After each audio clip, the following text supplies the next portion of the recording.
Hi friends, good morning to all. మా షిరిడి దర్శనం అయితే సక్సెస్ఫుల్గా కంప్లీట్ అయిందండి. నిన్న బాబా గారిని బాగా దర్శనం చేసుకున్నాము.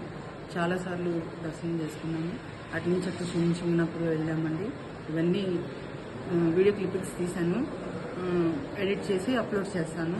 సో మా రూమ్ అయితే చూపిస్తాను రండి. మేము షిరిడీలో తీసుకున్న రూము ఇది చూసారా, ఇలా ఉంటుందన్నమాట.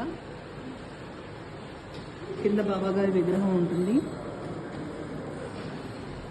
రండి.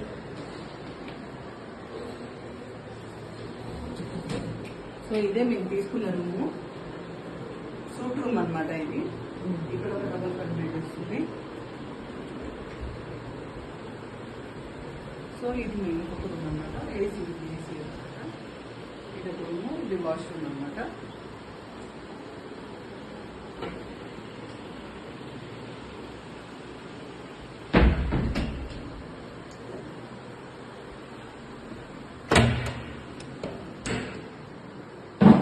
చాలా నీట్గా ఉన్నాయండి వాష్రూమ్స్ కూడా. సో ఇదన్నమాట.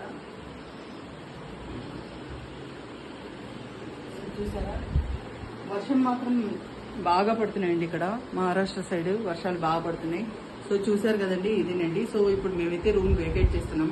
ఇక్కడ ఖండోబా ఆలయం ఉంది, ఆ టెంపుల్ కూడా చూసుకొని అటు నుంచి అటు స్టేషన్కి వెళ్ళిపోదామండి. మాకు 12:30కి ట్రైన్ అనమాట విజయవాడకి. సో రిటర్న్ అయిపోతున్నాం. సో ఇప్పుడైతే నాతో పాటు మీరు కూడా ఖండోబా ఆలయానికి వచ్చేసేయండి.